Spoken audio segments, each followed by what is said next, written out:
Hello friends, जय हिंद। आज हम लोग बात करेंगे पॉलिटी के 11वें लेक्चर की। ठीक है, 10 लेक्चर हम लोग कंप्लीट कर चुके हैं। आज हम लोग 11वें लेक्चर की बात करेंगे। दरअसल 11वां लेक्चर कल शूट कर रहे थे तो हुआ क्या, कुछ टेक्निकल फॉल्ट हो गई जो वीडियो बीच में रुक गया। तो हम लोग कल जो पढ़ रहे थे संविधान के स्रोत, तो कनाडा के संविधान के स्रोत तक पढ़ चुके थे। ठीक है, लेकिन फिर उसे हमने प्लेलिस्ट में ऐड नहीं किया। वो वीडियो 34 मिनट की है, ऐसे उसमें संवैधानिक स्रोत डालकर वीडियो डाल दी। लेकिन हम लोग जो प्लेलिस्ट वाली जो क्लासें हैं, जो संविधान की मतलब एक पूरा संविधान की क्लासें जो भारतीय संविधान की चल रही हैं, तो जो प्लेलिस्ट में ऐड रहती हैं, ठीक है, उसमें 10 क्लासें हो चुकी हैं। तो 11वीं जो है हम लोग आज चर्चा करेंगे 11वीं क्लास पे। ठीक, तो संविधान के स्रोत शुरू से एक बार देख लेंगे डिटेल में पूरी तरीके से। तो ठीक है, तो आज हम लोग चर्चा करेंगे भारतीय संविधानों के स्रोत पे। तो एक मिनट, इसे हटा देते हैं और पहला वाला यूं लिखा रहने देते हैं। ठीक, क्योंकि पहला यही है। तो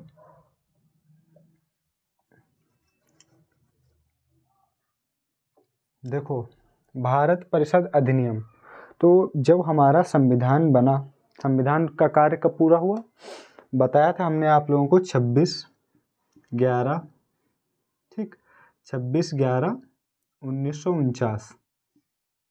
ठीक, संविधान निर्माण का कार्य पूरा हुआ। संविधान लागू होता है 26/1/1950 को। ठीक, 26/1/1950 मतलब कि 26 जनवरी 1950 को। तो जब संविधान हमारा लागू हुआ तो उसमें ये बोला गया कि जो भारत शासन अधिनियम है कि वही सेम कॉपी है। जो भारतीय संविधान है भारत शासन अधिनियम का सेम कॉपी है। लेकिन वो ऐसा इसलिए बोला गया क्योंकि जो भारतीय संविधान बना उसमें अधिकतर प्रावधान हमने ज्यों के त्यों भारत परिषद अधिनियम 1935 से ले लिए। ऐसा क्यों किया गया? और संविधान के स्रोत की बात करेंगे तो हमने कई देशों से बहुत सारे, जैसे कि मान लो ब्रिटेन का हो गया, अमेरिका का हो गया, USA और कनाडा हो गया, ऑस्ट्रेलिया हो गया, कुछ जो हमारी भारतीय परिस्थितियों और परिवेश के हिसाब से ज़रूरी थे वो सारी चीज़ें हमने अडॉप्ट कर ली।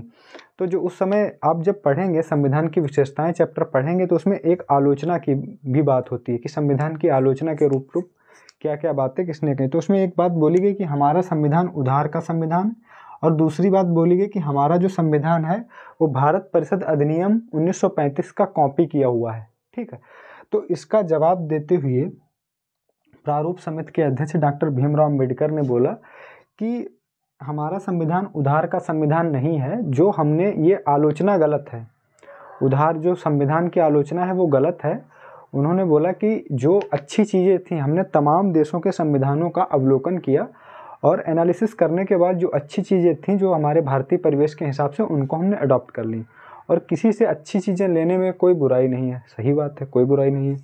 और जो मतलब भारत परिषद अधिनियम से जो चीज़ें ली गई उसका कारण ये था कि भारतीय परिवेश में उस समय कुछ चीज़ें ऐसी लागू थीं जो हमारे आगे भारतीय विकास में अपना सहयोग दे सकती थी। जो कुछ एक्ट ऐसे नियम कानून थे जिससे हमारे विकास को और भारत के विकास और विकसित होने में और थोड़ा अच्छा रहता, मतलब और जो थोड़ी जो रूढ़वादिता या पुरानी जो कमियां थी उनको दूर करने के लिए वो सही था।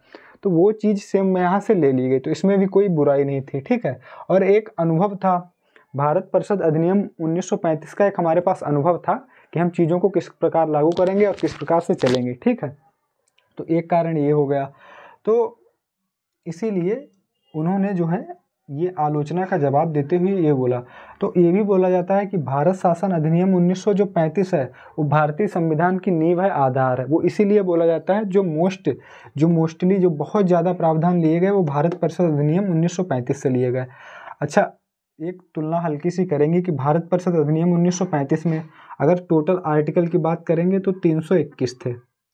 ठीक, 321। और अगर अनुसूचियों की बात करेंगे, ठीक, अनुसूचियों की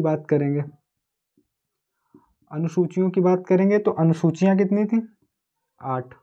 और जब हमारा संविधान बना 26/11/1949 को, ठीक, जब 1949 को बना तो उसमें आर्टिकल कितने थे? 395, मूल रूप से 395, अनुसूचियाँ 8 थीं।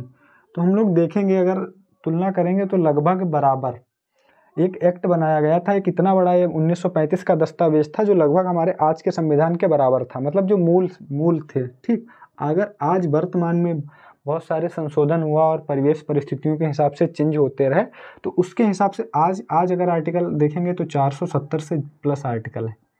ठीक है, मतलब जोड़े गए हैं, बहुत चीज़ें हटाई गई, बहुत चीज़ें जोड़ी गई हैं।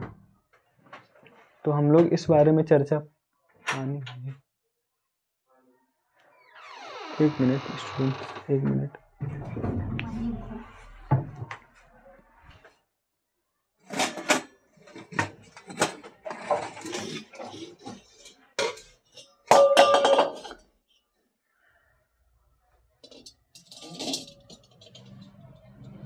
हेलो फ्रेंड्स, एक मिनट, थोड़ा सा डिस्टर्बेंस, माफ़ी चाहेंगे। तो अगर हम लोग यहाँ से कंपेयर करेंगे, ठीक है, इधर के लिए, तो 321 पुराना यहाँ भारत परिषद अधिनियम 1935 में था और 395 यहाँ था। ठीक है, तो अब हम लोग देख लिया कि ऐसा क्यों बोला जाता है, तो ये एक मोटा मोटा हो गया। ठीक है, और अनुसूचियाँ पहले 8 थी, आज 12 हो गई। ठीक है, भाग, जब मूल संविधान में भाग 22 थे, आज 25 हो गए। ठीक, तो अब हम लोग भारत परिषद अधिनियम 1935 के एक्ट देखेंगे। ठीक है, तो एक्ट देखेंगे तो संघीय तंत्र सबसे पहले लिया गया, भारत परिषद अधिनियम 1935 से संघीय तंत्र, फिर ठीक न्यायपालिका, फिर लोक सेवा आयोग हो गया, प्रशासनिक विवरण हो गया। ठीक, प्रशासनिक विवरण हो गया, ठीक, प्रशासनिक विवरण हो गया, और आपातकाल उपबंध हो गए। ठीक, ये जो मूल कॉन्सेप्ट हैं, ये इतने कॉन्सेप्ट वहाँ से लिए गए हैं। ठीक है,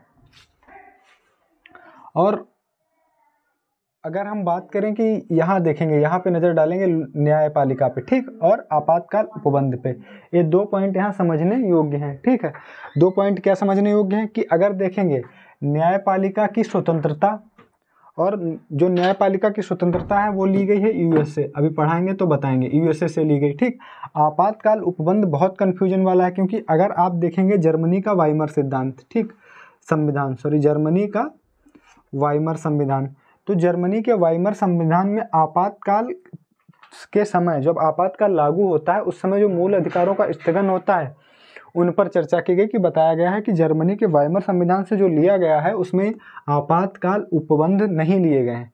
आपातकाल उपबंध कहाँ से लिए गए? भारत परिषद अधिनियम 1935 से। ठीक, तो कन्फ्यूजन ना रहे। लेकिन आपातकाल के समय मूल अधिकारों का स्थगन ये लिया गया जर्मनी के वाइमर संविधान से। तो यहाँ ये 2 पॉइंट कन्फ्यूजन वाले थे, हट गए। ठीक, दूर हो गए होंगे आपके, तो इसमें ये आप नोट कर लें। ठीक, इसके बाद हम लोग देखेंगे दूसरा पॉइंट, दूसरा देखेंगे ब्रिटेन के संविधान से क्या लिया गया, तो लिखो ब्रिटेन। ठीक, ब्रिटेन के संविधान से,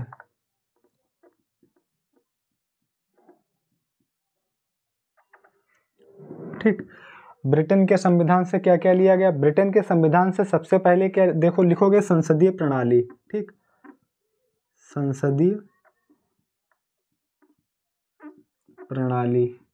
ठीक, उसके बाद क्या लिखोगे? विधायी प्रक्रिया।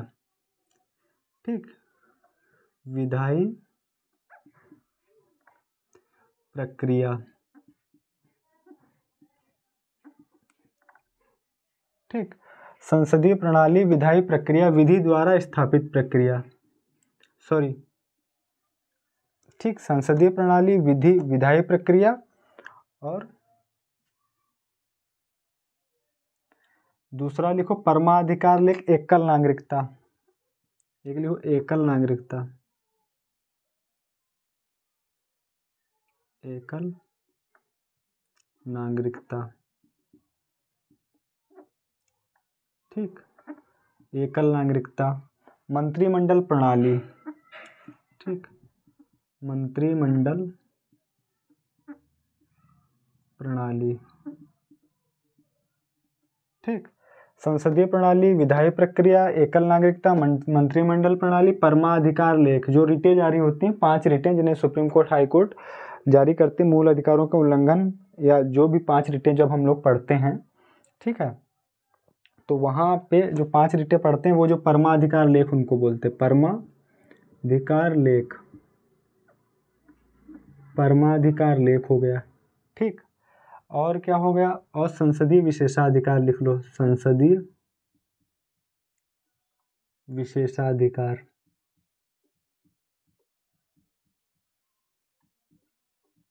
ठीक, संसदीय विशेषाधिकार, एकल नागरिकता, मंत्रिमंडल प्रणाली, परमाधिकार लेख, संसदीय विशेषाधिकार और द्विसदनवाद, जो द्विसदनी व्यवस्था है। ठीक, द्विसदनवाद।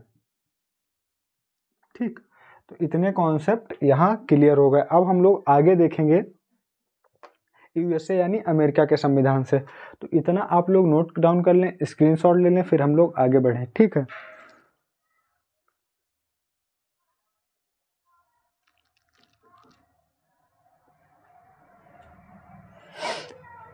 यहाँ पे लिख लेना विधि का शासन,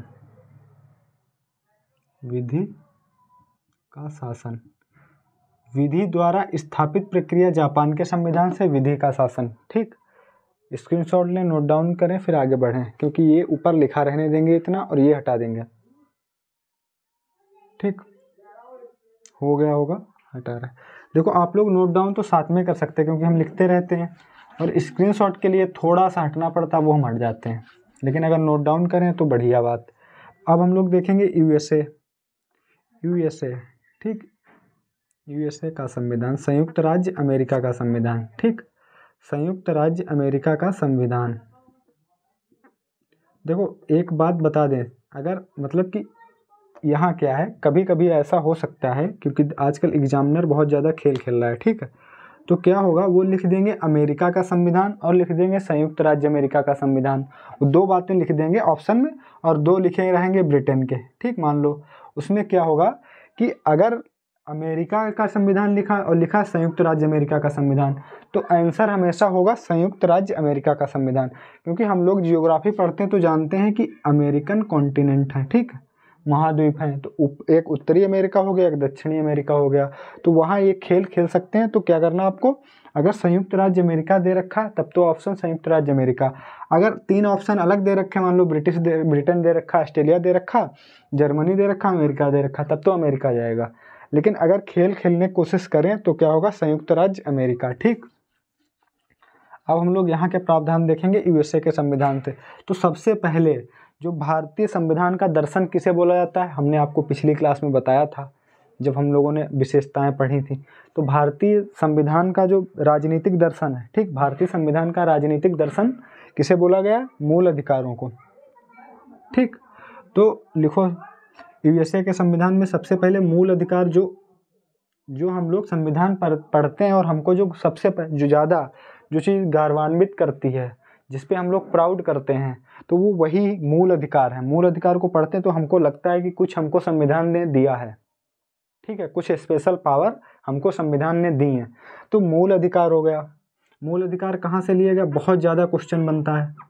मूल अधिकार कहाँ से लिए गए, अमेरिका के संविधान से। ठीक, अब दूसरा क्या है, मूल अधिकार के बाद क्या है, अगर तो मूल अधिकार हो गया।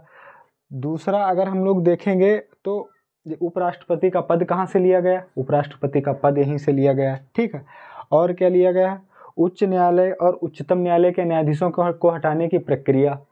ठीक, तो 1 मिनट, थोड़ा कैमरा चेक कर देख लिया। ठीक,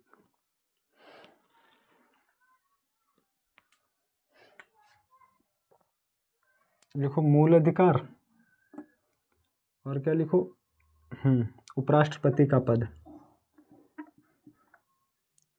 उपराष्ट्रपति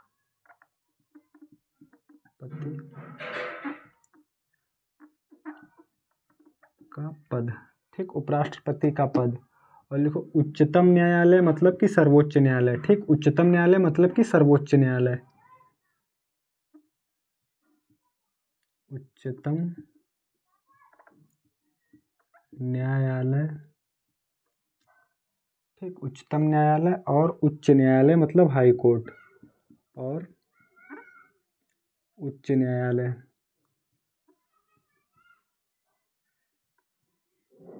उच्च न्यायालय, न्यायालय, ठीक, के न्यायाधीशों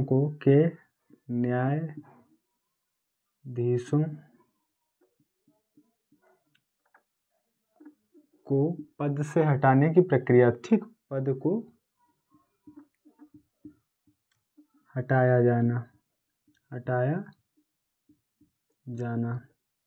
ठीक है, पद को हटाया जाना। और एक पॉइंट जो अभी हमने आपसे कंपेयर किया था यहाँ पे मतलब भारत शासन अधिनियम में न्यायपालिका, तो जो न्यायपालिका की सर्वोच्चता, ठीक, हालांकि इसे बाद में लिखाना था, चलो ठीक, ये इतना हो गया। उच्चतम न्यायालय और उच्च न्यायालय के न्यायाधीशों को पद से हटाया जाना। और लिखो, यहाँ कामा लगाओ, लिखो कि न्यायपालिका की जो स्वतंत्रता है, न्यायपालिका की स्वतंत्रता, ठीक, स्वतंत्रता, न्यायपालिका की स्वतंत्रता। और न्यायिक पुनराविलोकन जानते हैं आप लोग किसे कहते हैं? ठीक, न्यायिक पुनराविलोकन, देखो न्यायिक पुनराविलोकन वो होता है, एक तो मतलब कि जब मान लो कोई कानून बना, ठीक, जब कोई कानून बना और कानून पहले संसद में बनता है, संसद में बनने के बाद कहाँ जाता है? न्यायपालिका के पास। तो न्यायपालिका देखती है कि संविधान जो कानून बना है वो कहीं कुछ मतलब वैध है, कोई मूल अधिकार का उल्लंघन तो नहीं कर रहा है। अच्छा, मूल अधिकार के उल्लंघन जो आर्टिकल 13 में बात हुई, आर्टिकल 13, ठीक है, तो देखा जाता है न्यायिक पुनराविलोकन। और एक न्यायिक पुनराविलोकन एक बार और एक और होता है कि जब कभी कभी ऐसा होता है कि मान लो कभी कभी जजमेंट खुद देती है कोर्ट किसी चीज़ को लेके, मान लो कोई लफड़ा मचा है, कोई संविधान की परिभाषा कहीं ऐसा लिखा है कि वो परिभाषित नहीं है, तो उसको परिभाषित करती है और उस पर स्टेटमेंट दे देती है कि ये होगा, ठीक है।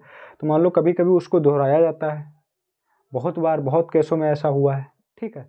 जैसे मान लो कि बेरूवाड़ी संघ का मामला देखेंगे तो उसमें कई बार बहुत बार उसमें प्रावधानों को दोहराया गया, उसमें माना गया कि ये भारतीय संघ का हिस्सा है नहीं है, कई बार ऐसा चलता रहा है, ठीक है। तो उसमें भी यही मतलब कि जो न्यायिक पुनराविलोकन है वो कहाँ से लिए गए? यूएसए के संविधान से। तो न्यायिक पुनराविलोकन के तहत जो हमने अभी बात बताई है कि आर्टिकल 13, ठीक, आर्टिकल 13 के तहत जो रिट्स डाली जाती हैं या कोई भी कानून वैध जब माना जाएगा, जब वहाँ जाके उसका पुनर्विलोकन हो जाता है, सुप्रीम कोर्ट के पास जाने के बाद पुनर्विलोकन हो जाता है और सुप्रीम कोर्ट कह देती है हाँ ये वैध है, तो वो कानून लागू हो जाता है। अगर वो अवैध घोषित कर देती हैं तो संसद में पारित होने के बाद भी वो लागू नहीं होता है, ठीक, अवैध घोषित हो जाता है। न्यायपालिका की स्वतंत्रता, अब आपने इसी में जो हमने अभी उदाहरण दिया इसी में देख सकते हो न्यायपालिका की स्वतंत्रता कि संसद से बनाया हुआ कानून पहुंचा और उसने तय कर दिया कि ये वैध है या अवैध है, ठीक, उसी ने तय किया, तो यहाँ से आप उसकी स्वतंत्रता का अनुमान लगा सकते हो। और अगर ये कहाँ से लिया गया? अमेरिका के संविधान, संयुक्त राज्य अमेरिका के संविधान से। न्यायपालिका कहाँ से ली गई? भारत परिषद अधिनियम 1935 से। तो कंफ्यूज होने की बात नहीं, न्यायपालिका पूछ दे तो 1935, अगर पूछ दे कि न्यायपालिका की स्वतंत्रता तो यूएसए के संविधान से, ठीक है। तो ये थोड़ा सा कंफ्यूजिंग पॉइंट है, तभी हमने यहाँ रोक के रखा इसे, ठीक है। तो हम लोग ये ध्यान रखेंगे। अच्छा, उच्च न्यायालय और न्यायाधीशों को पद से हटाए जाने की प्रक्रिया हो गई। एक पॉइंट अभी और रह गया, उसे भी लिख लो कि उपराष्ट्रपति जो राष्ट्रपति पर महाभियोग की प्रक्रिया है, ठीक, राष्ट्रपति पर महाभियोग की प्रक्रिया,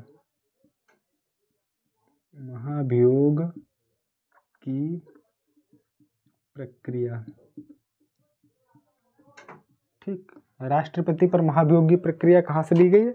वो भी यहीं से ली गई है, संयुक्त राज्य अमेरिका से, ठीक है। तो जितने इंपॉर्टेंट पॉइंट थे हो गए, अब आप लोग नोट डाउन करो, फिर इसके बाद हम लोग बढ़ते हैं आगे। ब्रिटेन का हो गया, ठीक, यूएसए का हो गया, अब हम लोग बात करेंगे कनाडा के संविधान की, ठीक है। तो इसमें जो कन्फ्यूजिंग पॉइंट यही सबसे ज़्यादा था कि न्यायपालिका अगर पूछ दे कहाँ से आई है तो भारत परिषद अधिनियम 1935 से, और पूछ दे कि न्यायपालिका की स्वतंत्रता तो यूएसए से, और न्यायिक पुनराविलोकन वो भी यूएसए से, ठीक है। ये भी क्वेश्चन बहुत इंपॉर्टेंट है, बहुत ज़्यादा पूछा जाता है, ठीक। तो स्क्रीनशॉट ले लें, नोट डाउन तो कर ही लेते होंगे साथ में।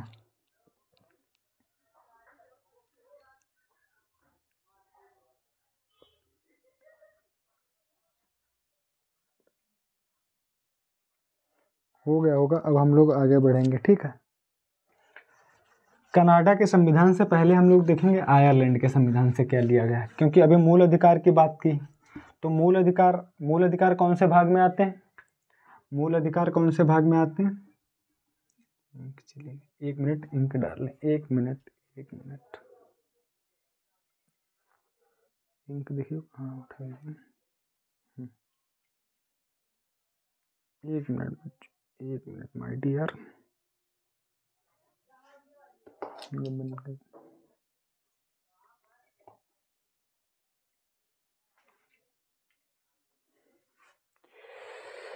तो मूल अधिकार कौन से भाग में आते हैं? पिछली क्लास में भी बताया था, ठीक। मूल अधिकार अभी शुरू की थी क्लास, तब भी बताया था कि मूल अधिकार आते हैं संविधान के भाग 2 में। देखो, संविधान के भाग 1 में आता है संघ राज्य क्षेत्र से जुड़ा हुआ मामला, ठीक है। और संविधान के भाग 2 में नागरिकता आती है। 3 में आते हैं मूल अधिकार, भाग 3 में आते हैं मूल अधिकार, ठीक। तो मूल अधिकार तो अमेरिका से लिए गए, मूल अधिकार कहाँ से लिए गए? अमेरिका से, ठीक। भाग 3 और उसके बाद जब हम लोग बात करेंगे नीति निर्देशक तत्व की, तो वो आते हैं भाग 4 में। तो भाग 4 में तो इसीलिए पहले वही करा दिया, यूएसए का हो गया। अब हम लोग बात करेंगे किसकी? अब देखेंगे आयरलैंड के संविधान की। आयरलैंड का संविधान, ठीक। आयरलैंड का संविधान। तो आयरलैंड के संविधान से क्या क्या लिया गया? सबसे पहले लिखो, राज्य के नीति निर्देशक तत्व, राज्य के नीति निर्देशक तत्व, ठीक। राज्य के नीति निर्देशक तत्व कहाँ से लिए गए? आयरलैंड के संविधान से, ठीक। राष्ट्रपति की निर्वाचन पद्धति यहीं से ली गई, ठीक। राष्ट्रपति की निर्वाचन पद्धति,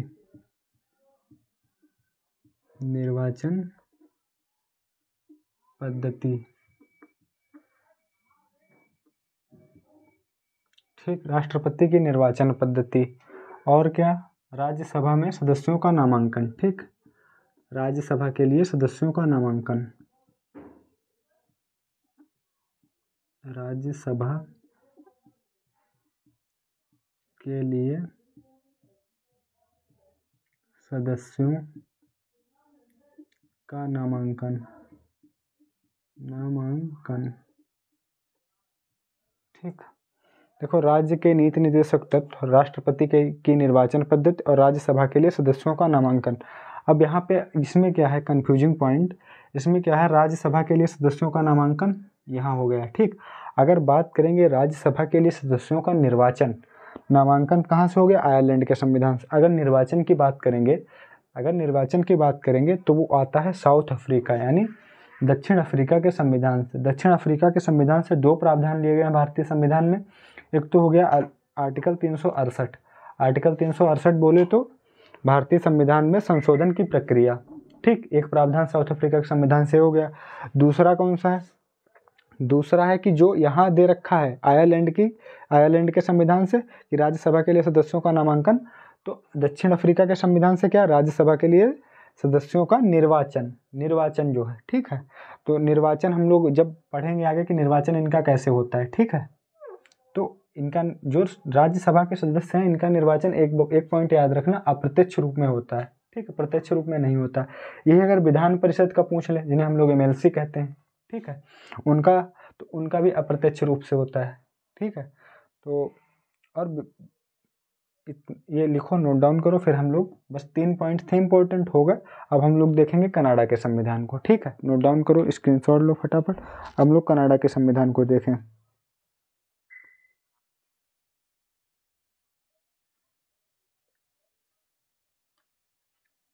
अब हटा रहे, ठीक है। कनाडा,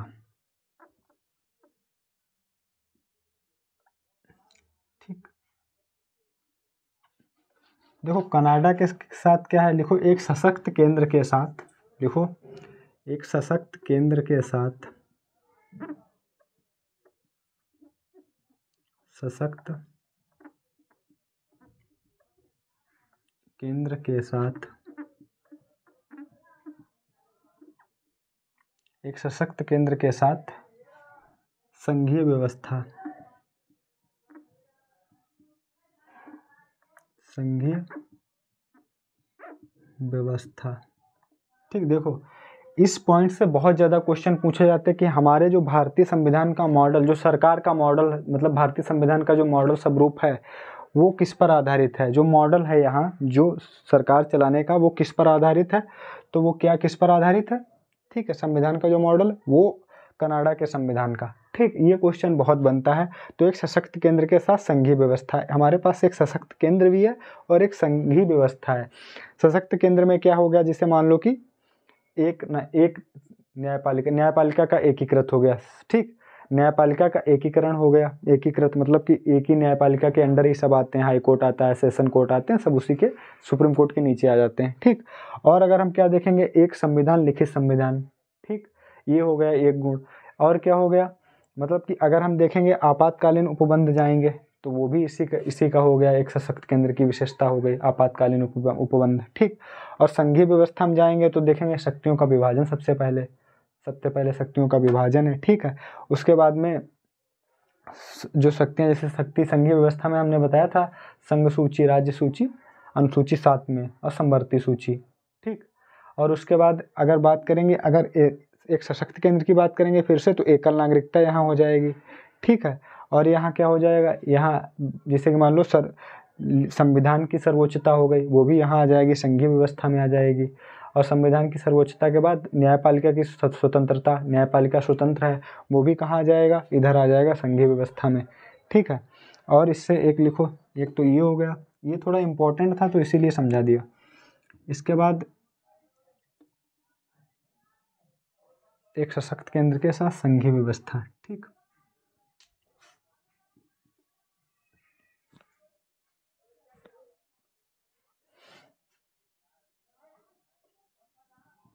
तीन पॉइंट हम लोगों ने अभी तक कनाडा, ब्रिटेन देख लिया है, यूएसए देख लिया है और आयरलैंड देख लिया है। अब क्या बचा है, अब हमारे पास कनाडा बचा है, इसके बाद फ्रांस है, जर्मनी है, ठीक, फिर यूएसए है। तो ये 3-4 बातें रह गई हैं। ठीक है, तो अभी इसमें हम लोग लिखेंगे अवशिष्ट,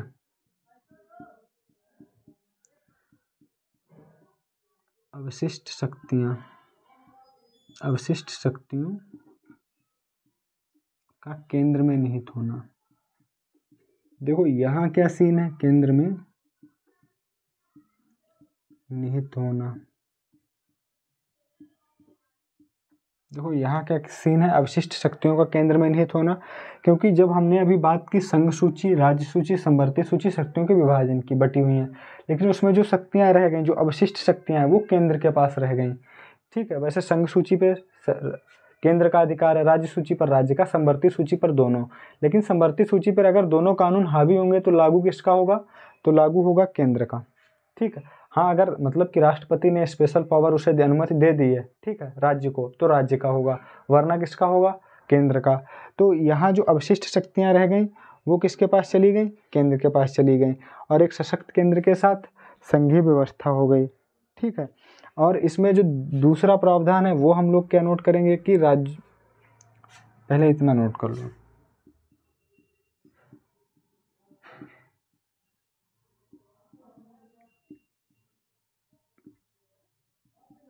राज्यों में केंद्र द्वारा राज्यपाल की नियुक्ति।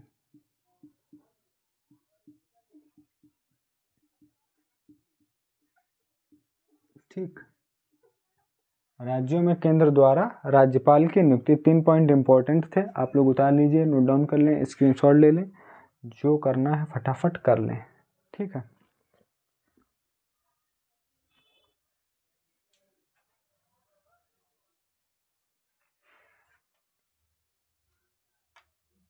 इसमें एक पॉइंट और लिख लो, सर्वोच्च न्यायालय, उच्चतम न्यायालय का, उच्चतम न्यायालय का परामर्शी न्याय निर्णय। ठीक, परामर्शी न्याय निर्णयन। ठीक, मतलब जो उच्चतम न्यायालय का परामर्शी न्याय निर्णय। इसके बाद अब हम लोग बढ़ेंगे, अब हम लोग चलेंगे ऑस्ट्रेलिया के संविधान की तरफ से। ठीक है,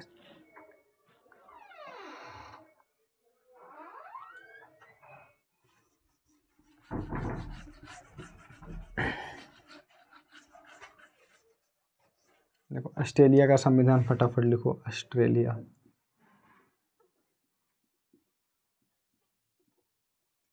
ऑस्ट्रेलिया के संविधान से क्या क्या लिया गया, तो सबसे पहले लिखो समवर्ती सूची, जो अभी बात की हमने उसमें लिखो समवर्ती सूची। ठीक, समवर्ती सूची,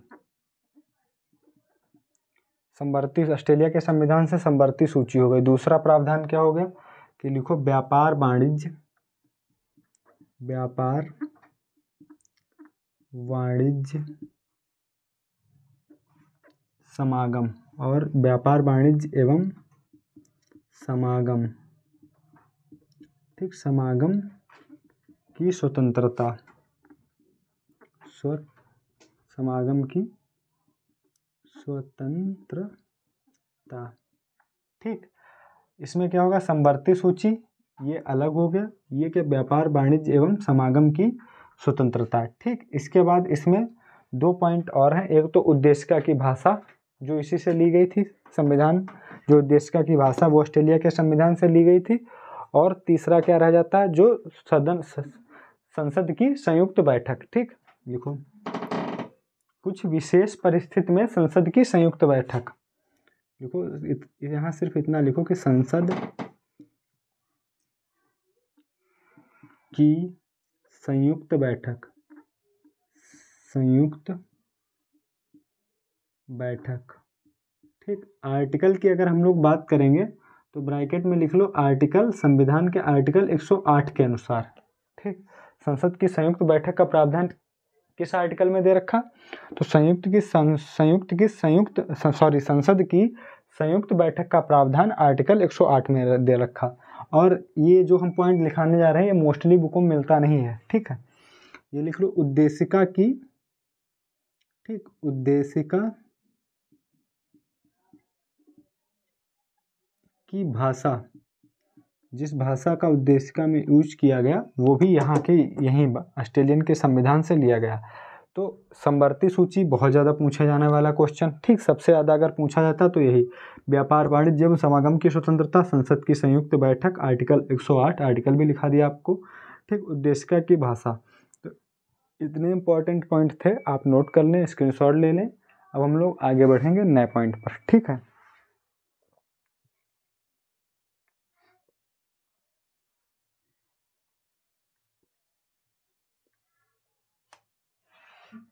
हटा दें। अब हम लोग बात करेंगे जर्मनी के वाइमर संविधान पर। ठीक, देखो जर्मनी, देखो जर्मनी का वाइमर संविधान, जर्मनी का वाइमर संविधान। ठीक, तो यहाँ से यही लिखना है कि आपातकाल के समय, आपातकाल के समय मूल अधिकारों का स्थगन। ठीक, मूल अधिकारों का स्थगन। ठीक, आपातकाल के समय मूल अधिकारों का स्थगन। तो जर्मनी के वाइमर संविधान से आपातकाल उपबंध नहीं लिए गए। ये बिल्कुल मत सोचना या याद रखना, अगर रटा रखा आज तक रट रखा हो तो भूल जाओ इसे। ठीक है, कि जर्मनी के वाइमर संविधान से आपातकाल के समय मूल अधिकारों का स्थगन। ठीक, ये लिया गया जर्मनी के वाइमर संविधान से मूल अधिकारों का स्थगन, इतना पॉइंट याद रखो। और आपातकाल उपबंध कहाँ से लिए गए, आपातकाल उपबंध कहाँ से लिए गए हम बता चुके हैं कि भारत परिषद अधिनियम 1935 से।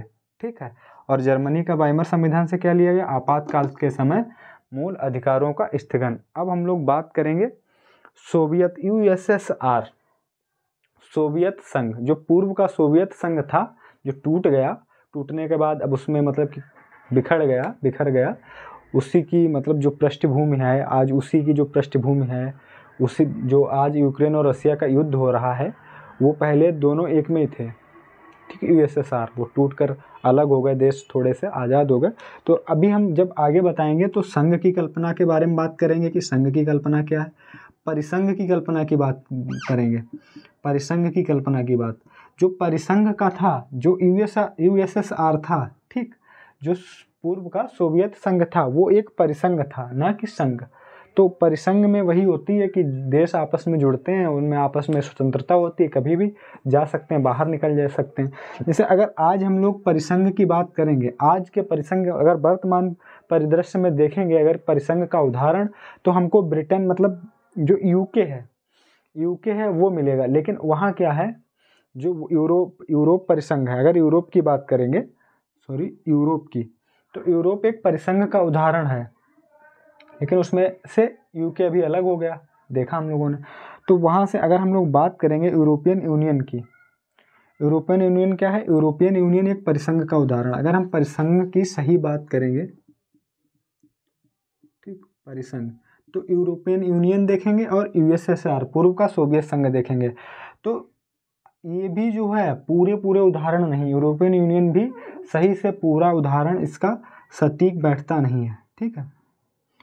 जो ये भी था ये भी नहीं था, लेकिन हाँ अगर देखना चाहेंगे तो ये थोड़ा हल्का यहाँ यूरोपियन यूनियन पे नज़र डाल सकते हैं कि हाँ कुछ ऐसा होता है, परिसंघ की कल्पना की जा सकती है, ठीक। तो अब हम लोग किस पे बात करने वाले थे, पूर्व का सोवियत संघ, पूर्व का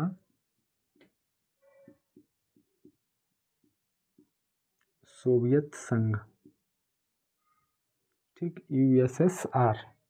तो यहाँ से हमने क्या लिया, यहाँ से लिया जो हमारे पास मूल कर्तव्य है, मूल कर्तव्य, ठीक, मूल कर्तव्य हो गया। दूसरा हमने क्या लिया कि लिखो, पहले न्याय लिखो, न्याय, और फिर ब्रैकेट में लिख लो सामाजिक, आर्थिक, ठीक, सामाजिक, आर्थिक, राजनीतिक, ठीक, राजनीतिक, ठीक। मूल कर्तव्य न्याय कौन कौन से, सामाजिक, आर्थिक और राजनीतिक न्याय, तीनों तरीके के न्याय कहाँ से लिए गए, पूर्व सोवियत संघ मतलब यूएसएसआर से। तो मूल कर्तव्य सबसे ज़्यादा पूछा जाता है कि मूल कर्तव्य कहाँ से लिए गए, तो कहाँ से लिए गए, पूर्व सोवियत संघ से, ठीक। इतना स्क्रीनशॉट लें, नोट डाउन करें। अब इसके बाद हम लोग चर्चा करेंगे फ्रांस के संविधान के और दक्षिण अफ्रीका के संविधान से, ठीक।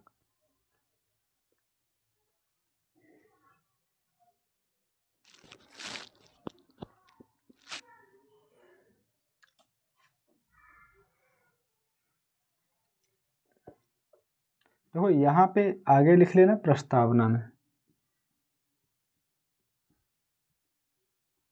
प्रस्तावना में, ठीक है।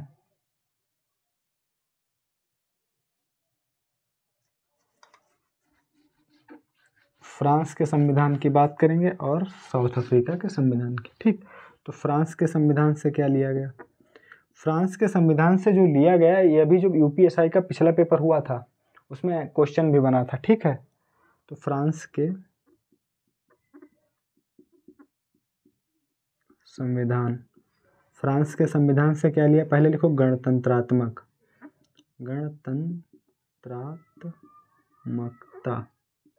गणतंत्रात्मकता, ठीक। लिखो, उसके बाद लिखो स्वतंत्रता,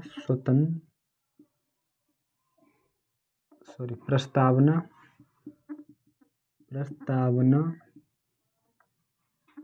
में, ठीक, गणतंत्रात्मकता प्रस्तावना में क्या है, स्वतंत्रता, बंधुता,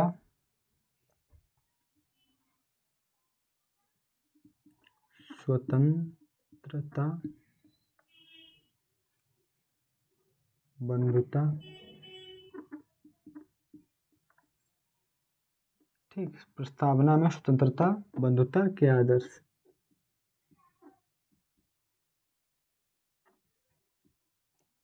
ठीक, प्रस्तावना, फ्रांस के प्रस्तावना स्वतंत्रता बंधुता के आदर्श।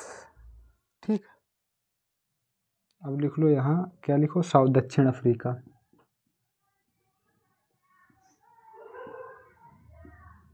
दक्षिण अफ्रीका का संविधान।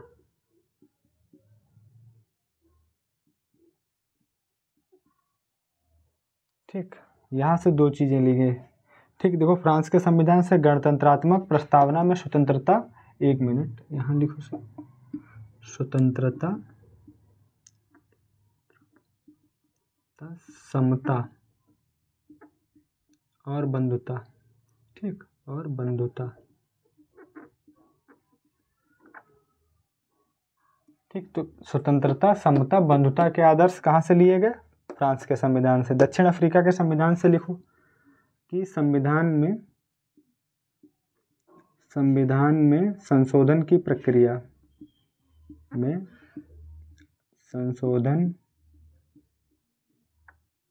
ठीक, संविधान में संशोधन की प्रक्रिया।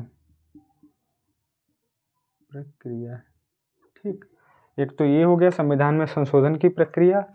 दूसरा लिखो जो आर्टिकल 368, आर्टिकल 368 लिख लो ब्रैकेट में। ठीक, दूसरा क्या लिया गया है? राज्यसभा में लिखो, राज्यसभा के सदस्यों का निर्वाचन। राज्यसभा के सदस्यों का निर्वाचन। ठीक, देखो, अभी हमने बताया था राज्यसभा के सदस्यों का नामांकन कहाँ से, अगर नामांकन की बात आएगी तो आयरलैंड का संविधान है। ठीक, अगर निर्वाचन की बात आएगी तो दक्षिण अफ्रीका का संविधान है। ठीक, तो संविधान में संशोधन की प्रक्रिया आर्टिकल 368 दक्षिण अफ्रीका के संविधान में, और राज्यसभा के लिए सदस्यों का नामांकन कहाँ से लिया गया कि राज्यसभा के लिए सदस्यों का नामांकन आयरलैंड के संविधान से, और राज्यसभा के लिए निर्वाचन, सदस्यों का निर्वाचन, राज्यसभा के सदस्यों का निर्वाचन दक्षिण अफ्रीका के संविधान से। अब हम लोग जापान का संविधान देखेंगे। जापान के संविधान में विधि द्वारा स्थापित प्रक्रिया जो भारतीय संविधान में ली गई है वो जापान के संविधान से ली गई। तो पहले हम लोग इतना स्क्रीनशॉट ले लो, नोट डाउन कर लो, जो करना है करो, फिर हम लोग बात करेंगे जापान के संविधान की। ठीक है,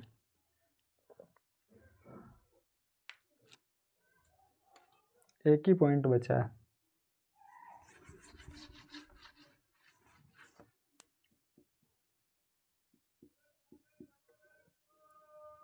जापान के संविधान।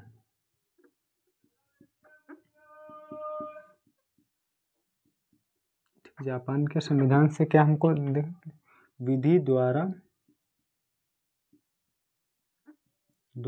स्थापित प्रक्रिया,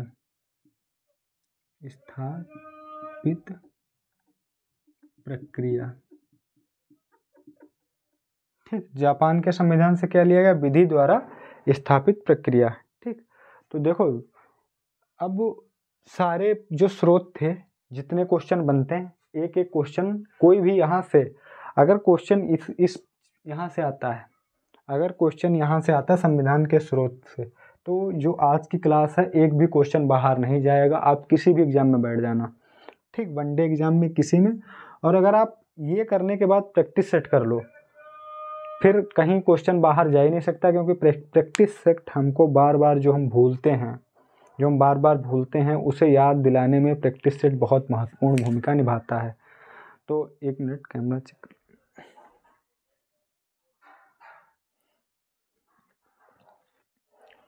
ठीक है, तो हम लोगों ने जो ये क्लास 11वीं क्लास पूरी कर ली। अब हम लोग आगे जो है भाग पढ़ेंगे संविधान के, और भाग में बहुत ज़्यादा टाइम नहीं जाएगा, मुझे लगता है मुश्किल से 20 मिनट, अगर हम लोग डिटेल से पढ़ेंगे तो मुश्किल से 20 मिनट लगेंगे। संविधान भाग पढ़ना इसलिए ज़रूरी है क्योंकि जब हम आगे आर्टिकल पढ़ेंगे और मान लो फिर आर्टिकल एक भाग बाई भाग ही पढ़ेंगे, तो भाग एग्ज़ाम में पूछे भी जाते हैं, एग्ज़ाम के पॉइंट ऑफ व्यू से भी बहुत इम्पोर्टेंट है।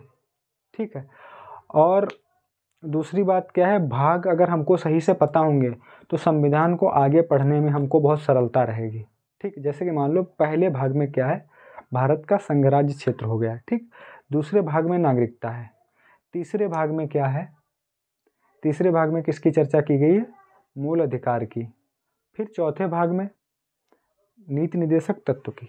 ठीक, पांचवें भाग में क्या है, पांचवें भाग में क्या है, उसके बाद भाग एक और आता है 4 का। 4 का में क्या दिया गया, मूल कर्तव्य दिए गए। फिर उसके बाद संघीय सरकार का ढांचा हो गया, और यही सब आगे राज्य सरकार, आगे जो भी है सब आगे धीरे धीरे पढ़ते चले जाएंगे। ठीक है, तो हम लोग जो चर्चा करेंगे। और हाँ, एक पॉइंट और है कि जो UPPCS, ठीक है, उत्तर प्रदेश लोक सेवा आयोग है, इसने अपना कैलेंडर जारी कर दिया है। ठीक, कैलेंडर जारी कर दिया, और कैलेंडर में कुल डेटें आई हैं 33। देखे रहना, कैलेंडर में टोटल डेटें कितनी आई हैं, 33। ठीक, और 33 डेटों में एग्ज़ाम सिर्फ 8 के होने हैं। ठीक, 25 डेटें रिजर्व हैं, 25 डेट्स रिजर्व हैं, एग्ज़ाम सिर्फ 8 के होने हैं, बाकी 33 हैं। कैलेंडर में डेट्स हैं 33, और उसमें जो सबसे ज़रूरी एग्ज़ाम है, जो सबसे ज़रूरी एग्ज़ाम है, ठीक, प्री, उसकी डेट है 14 मई, बहुत ज़्यादा दूर नहीं है। ठीक है, उसकी डेट है 14 मई, तो डेट बहुत ज़्यादा दूर नहीं है, तैयारी में लग जाओ। और जो लगता है कि ARO की वैकेंसी आई हैं नहीं आई हैं, तो देखो डेट उन्होंने 25 रिजर्व रखी हैं, 25 डेट रिजर्व रखी हैं। इसके बाद ही होगा, जब भी होगा इस डेट के बाद ही पेपर होगा, और इस डेट के बाद जब पेपर होगा तो यहाँ 25 में से मतलब कि जो भी डेट इसके बाद रिजर्व पड़ेंगे किसी दिन करवा लेंगे। तो देखो 25 और 28 मई को क्या है कि 28 मई को आपको IAS का पेपर लगा है। ठीक, आपका तो UPSC का 28 मई को हो गया। इस डेट के बाद ही पेपर कराएंगे, क्योंकि अगर देखो इसके बाद एक संडे आता है 21 मई को, तो हमें नहीं लगता कि इतनी जल्दी करवा लिया जाएगा। तो 28 मई मतलब जून में जो RO का है, RO का जो पेपर होने की संभावना है वो जून में है। ठीक, जून में। तो देखो एग्ज़ाम तो होगा, वैकेंसी तो आएंगी, कैलेंडर में नहीं दी है, तो इसका मतलब आप लोग तैयारी को ना छोड़ें, जो कर रहे हैं कंटिन्यू करते रहें। ठीक है, तो एग्ज़ाम तैयारी को ना छोड़ें बिल्कुल, क्योंकि जब वैकेंसी खाली है, और आयोग बोल चुका है कि प्रक्रिया चल रही है तेज़ी से और वैकेंसी आएंगी। ठीक है, तो बिल्कुल भूल ना करें। बहुत बहुत धन्यवाद साथ में जुड़ने के लिए, थैंक यू। ठीक।